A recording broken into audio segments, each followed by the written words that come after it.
pessoal, tudo bem? Hoje eu vim falar para vocês de um assunto muito importante, a nossa saúde mental. Vocês já pararam para pensar o que é saúde mental? A Organização Mundial de Saúde nos diz que saúde mental é um estado de bem-estar, onde a pessoa consegue perceber as suas próprias habilidades, onde ela trabalha de forma produtiva, onde ela contribui com a comunidade onde vive. E também quando a pessoa consegue lidar com o estresse do dia a dia. Por isso, hoje nós vamos fazer 4 perguntinhas a vocês. Vocês conhecem as suas próprias habilidades? Vocês têm trabalhado de forma produtiva? De que forma vocês têm contribuído para a comunidade onde vivem? Como vocês têm lidado com o estresse da vida cotidiana? E por serem muito importantes todas essas questões, nós vamos falar a seguir um pouco de cada uma delas.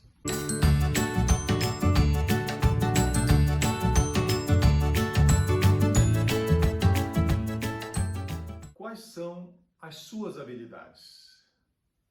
É muito importante que a gente saiba identificar, reconhecer as nossas habilidades, porque elas falam do nosso valor como seres humanos. Geralmente, as nossas habilidades estão ligadas àquilo que nós gostamos de fazer. Muitas delas são inatas, estão com a gente desde a nossa infância. Muitas outras são desenvolvidas ao longo das nossas vidas. Mas é muito importante que nós aprendamos a reconhecer as nossas habilidades, a conhecer as nossas habilidades. E elas são muitas, não apenas uma. Nós podemos usar as nossas habilidades de diversas formas.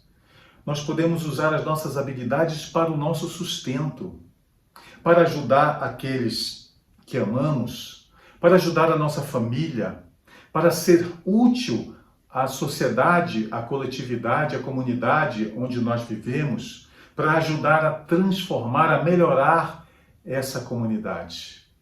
Nós podemos usar as nossas habilidades para o nosso lazer. O importante é que nós saibamos identificar as nossas habilidades.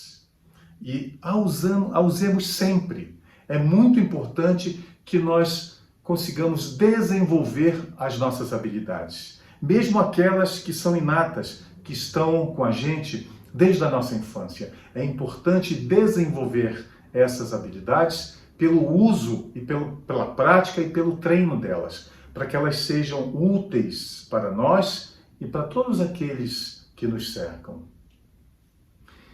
Desde minha infância, eu sempre gostei de pilotar. Pilotar coisas, qualquer coisa. Na época dos parques, aqueles parques que na década de 70 visitavam as cidades, eu aguardava ansioso para poder pilotar aqueles bate-bate, aqueles carrinhos de bate-bate. E eu passava praticamente, quando tinha a oportunidade de ir nesses parques, o tempo inteiro apenas pilotando esses carros. Quando podia ir ao fliperama, os jogos, os brinquedos escolhidos eram sempre aqueles onde eu podia pilotar qualquer coisa que fosse. O importante era estar sempre pilotando. Mas na década de 70, nem sempre nós tínhamos esses parques na cidade onde eu morava e também os fliperamas que custavam caro. Então eu decidi, para que eu pudesse pilotar mais tempo alguma coisa, criar um carro de rolimã. E como nós dificilmente conseguimos fazer algo sozinhos, eu chamei o meu melhor amigo de infância. Ele era praticamente um mecânico e também tinha muitas habilidades com a madeira. Então, nós decidimos projetar um carro de rolimã que fosse diferente. Nós então construímos a plataforma e subimos uma estrutura no carro, para que ele se transformasse num carro fechado. E então, do lado de fora, o carro continha luzes. Esse amigo meu usou de todas as suas habilidades e construiu um carro fantástico. O carro tinha luzes, tinha retrovisores. O carro era pilotado por uma manete que muito se assemelhava à manete dos aviões da época, dos aviões de guerra da época. O carro por dentro era todo forrado em carpete. E acreditem, na década de 70, o carro tinha um aparelho de som. Claro que não eram DVDs nem CDs, mas toca-fita e rádio AM e FM. A pintura do carro era especial, continha raios na sua parte da frente, nas laterais. O freio, ele conseguiu que quando nós freássemos, saísse faíscas do atrito de uma peça que ele criou em contato com o rolimã. Era um carro fantástico, um carro dos sonhos para a década de 70. Ele usou de toda a sua habilidade para criar aquele carro especial e eu e nós nos divertimos muito pilotando o carro de rolimã inventado pelo meu amigo. Hoje ele é mecânico. Ainda somos amigos porque a verdadeira amizade não tem fim, é para sempre. Ele é mecânico e é o melhor mecânico que eu conheço. E eu piloto navios. E você? Quais são as suas habilidades? É importante que você as descubra, porque elas podem ser muito úteis para você, para aqueles que nos cercam, para os nossos amados, para os nossos familiares e também para transformar para melhor a comunidade onde nós vivemos. Quais são as suas habilidades?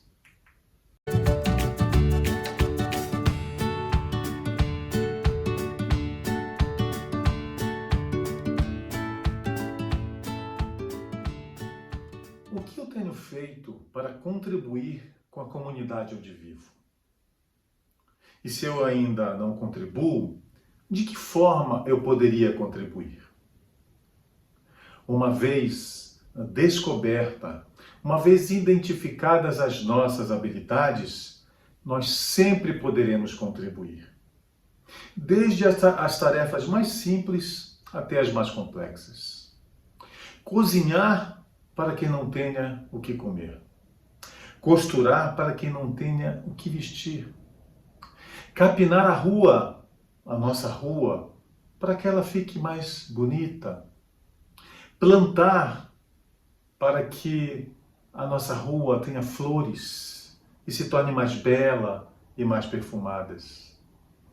Quantas pessoas têm as mãos verdadeiramente abençoadas para plantar flores?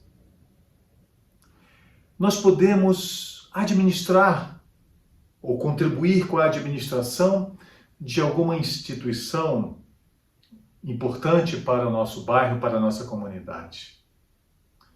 Nós poderemos pintar, nós poderemos fazer inúmeras coisas, utilizando da nossa habilidade, doando dessa habilidade, do nosso tempo, doando o nosso tempo, usando o nosso tempo, não apenas para nós mesmos, mas para o bem comum, para o bem de toda a comunidade. Quem se beneficia com a doação das nossas habilidades, do nosso trabalho, do nosso tempo, não são apenas aqueles que recebem, mas nós também nos beneficiaremos. Porque essa atitude de doação em prol da comunidade onde nós vivemos, ela é geradora de bem-estar para os outros e para nós mesmos. Muitas vezes nós encontramos dificuldades em imaginar como nós poderemos contribuir. Como nós poderemos usar as nossas habilidades para contribuir e melhorar a comunidade onde nós vivemos. Mas sozinhos, ainda que nós possamos encontrar dificuldades, nós poderemos perceber que existem instituições e que nós poderemos procurá-las para que nós possamos ajudar. Os conselhos locais de saúde, as associações de moradores, as igrejas da sua religião, os orfanatos, as creches, os asilos. Sempre haverá alguém que precise das nossas habilidades. Sempre haverá alguém para que nós possamos doar o nosso tempo, o nosso trabalho.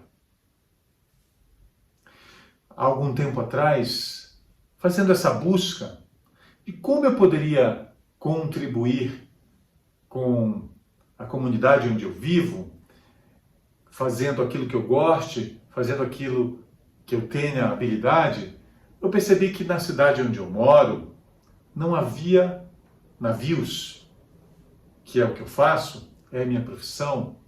Portanto, pilotar navios não seria útil na minha comunidade. Mas foi sempre o que eu gostei de fazer, pilotar. Desde o início da adolescência de meu filho, ele me pediu que eu o ensinasse a pilotar kart. E nós então, porque moramos numa cidade onde existe uma das mais belas pistas de kart do Brasil e talvez do mundo, nós passamos a frequentar aquele autódromo e eu ensinando a pilotar o kart. Muitas vezes, enquanto eu estava de serviço, ele já me ligava marcando o dia para quando eu voltasse, para que nós pudéssemos correr juntos. Foram momentos muito especiais nas nossas vidas. Eu lembro especialmente do dia em que eu não consegui mais ultrapassá-lo. Foi uma alegria imensa. Nós nos abraçamos juntos no final da corrida. Mas depois de 15 anos juntos, correndo, ele se foi. Ele partiu para o outro lado da vida. E eu então perdi completamente a vontade, o ânimo para correr. E para fazer muitas outras coisas que nós fazíamos juntos. Então eu me refugiei nos livros, buscando respostas, buscando aprender uma forma de sobreviver, uma forma de conviver com essa dor, com a dor da separação. E foi que um dia percebi que aí, em função desses estudos, que eu havia descoberto formas de conviver com a dor, de superar. Foi aí então que eu descobri como poderia ser útil à comunidade onde eu vivo. Eu passei então a conversar, a atender pais e mães que perderam os seus filhos, ou mesmo outras pessoas que perderam os seus amados, que se separaram dos seus amados. E mostrar qual o caminho para continuar sobrevivendo, o caminho para superar a dor, para conviver com a dor. Então eu descobri nessa habilidade, na habilidade simples de conversar com as pessoas, que eu poderia contribuir muito com a comunidade onde eu vivo. E é assim que mesmo diante das nossas dores, e quem não as tem, nós podemos sim contribuir com a comunidade onde nós vivemos para torná-la melhor, para transformá-la num lugar melhor. Quando nós identificamos e descobrimos as nossas habilidades, nós sempre podemos utilizá-las em benefício dos outros, do bem comum e do bem e do benefício de nós mesmos. E você, já descobriu quais são as suas habilidades e como utilizá-las e onde utilizá-las em favor, em benefício da comunidade onde você vive? Pense nisso.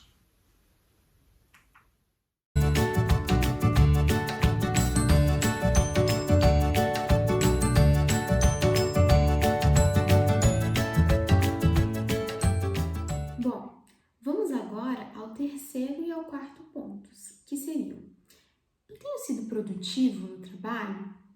E como eu lido com o estresse? E antes de tudo, eu queria saber de vocês. Como que você está se sentindo hoje?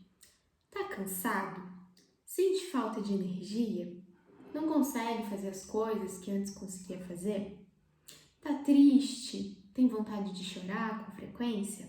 Tá irritado, agressivo ou crítico demais? Está com problemas para dormir? Tem dores de cabeça frequentes ou dores nas costas? Sua digestão está ruim? Tem problemas de intestino preso ou diarreia? Está sem apetite ou come em excesso? Você se sente impotente frente às coisas da vida? Pois é, muitos desses sintomas podem ser sinais de que você está estressado. A Organização Mundial da Saúde, que a gente chama de OMS, considera o estresse como a epidemia do século. Você sabia que estudos mostram que uma criança ri em torno de 70 a 300 vezes por dia e que um adulto ri, em média, só 5 vezes por dia? O que será que aconteceu com a gente? Eu convido você a descobrirmos juntos para a gente dar um jeito nisso tudo. Mas afinal, então, o que é o estresse? Tem várias definições para o estresse, mas uma muito interessante diz assim: o estresse é a resposta do corpo a qualquer demanda quando ele é forçado a se adaptar a uma mudança. E puxa, quantas mudanças tem tido nos últimos tempos e principalmente nesse último ano? Mas quais mudanças são essas? Hoje a gente trabalha muito mais do que antigamente. Sim, porque muitas vezes a gente chega em casa, fica olhando o WhatsApp, os e-mails, recebe essas demandas do trabalho pelo telefone, a gente acaba não desligando. E por falar em tecnologia, todo esse avanço que a gente teve nos últimos anos fez com que cada dia mais a gente recebesse uma carga muito alta de informações, como nas redes sociais, né, que a gente frequenta nos celulares, nos computadores. Quanta informação a gente recebe através desses meios de comunicação. Então, além de ter aumentado a carga de trabalho, a gente está exposto a essa grande quantidade de informações, a gente está muito mais acelerado, tudo parece ser uma grande corrida. A gente fica impaciente por esperar numa fila, a gente fica impaciente por esperar o elevador chegar quando a gente está num prédio, ou o carro da frente andar quando a gente está aguardando o sinaleiro abrir. Mas fica essa questão, o estresse, ele é sempre ruim? Não, claro que não. Se o estresse é essa resposta ao corpo quando ocorre alguma demanda que ele é forçado a mudar, a se adaptar a uma mudança, então ele é necessário. Por exemplo, quando a gente está no trânsito, a gente ia entrar numa rua que é contramão, que é proibido entrar, alguém buzina e de repente a gente sente os nossos músculos fortes, o nosso coração começa a bater mais rápido, parece que a nossa mente funciona melhor e aí a gente não vira, continua e muitas vezes pode até prevenir um acidente, né? Então, nosso objetivo não é viver sem o estresse, mas responder de forma adequada a ele. Por exemplo, vocês já pararam para pensar como que uma lagarta vira uma borboleta? Pois é, ela tem todo aquele processo de ser lagarta, de ficar no casulo, para daí ela poder se libertar e voar. Um grupo de estudiosos franceses fez um experimento com esses casulos das borboletas. Eles tentaram diminuir o sofrimento, diminuir esse estresse que é para a borboleta estar lá dentro do casulo, toda apertada, e se libertar para conseguir voar. E o que eles fizeram então?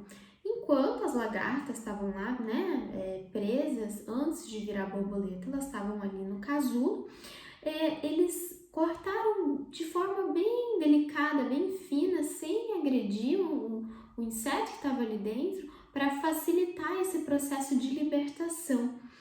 E aí, sabe o que aconteceu? Nenhuma borboleta saiu. Por quê? Porque aquele processo em que elas tinham que realizar todos aqueles movimentos e passar por um espaço pequeno para se libertar e voar, todo esse processo liberava hormônios, liberava químicos dentro do corpo dessas futuras borboletas para que elas pudessem acabar a transformação e realmente virarem borboletas e voarem. Então, não adiantava cortar o casulo, muito pelo contrário, elas acabaram morrendo.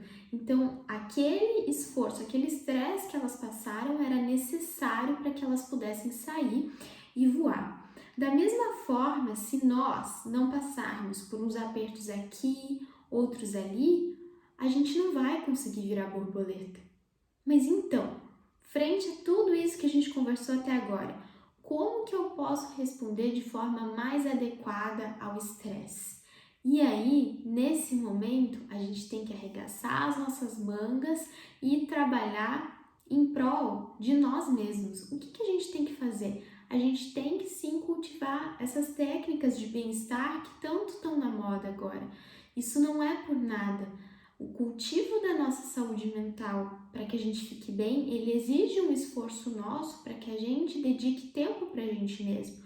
Então, cuidar do nosso corpo, da nossa saúde, buscar as consultas periódicas de saúde no posto, estar com a vacinação em dia, realizar exercícios físicos periódicos, seja caminhada, seja um grupo de dança, um alongamento, um exercício por um aplicativo ou por vídeos no YouTube.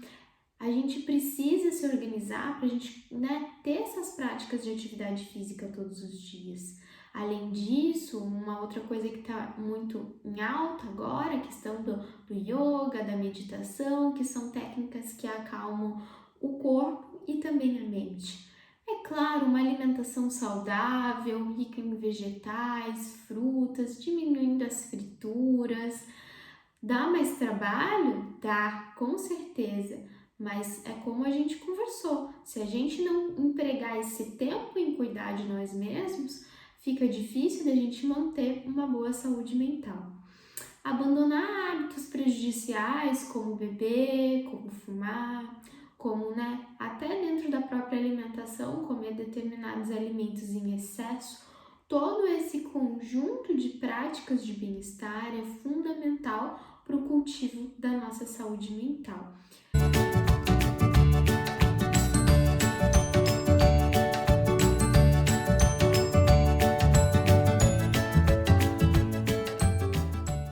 Bom, então, relembrando tudo que a gente viu até agora, a gente viu 4 pontos principais para que a gente possa cultivar a nossa saúde mental. O primeiro deles seria o reconhecimento das nossas próprias habilidades. O segundo, o que a gente tem feito para contribuir na comunidade em que a gente vive. O terceiro e o quarto, que são relacionados, que seriam se a gente tem sido produtivo no trabalho e como que a gente lida com o estresse. E aí a gente viu práticas que nos auxiliam nesses 2 últimos pontos. Comer bem, praticar exercícios físicos, cuidar do corpo, cuidar da mente, tudo isso com o objetivo de ajudar a gente a ter uma resposta mais adequada ao estresse, porque não tem como a gente se livrar do estresse, mas a gente pode aprender a lidar melhor com ele. E por fim, eu termino com um convite, que a gente possa sorrir mais, aumentar a nossa estatística ali para a gente ficar mais perto das crianças, que dão ali os seus 70 a 300 sorrisos por dia, enquanto a gente dá só 5. Obrigada, pessoal!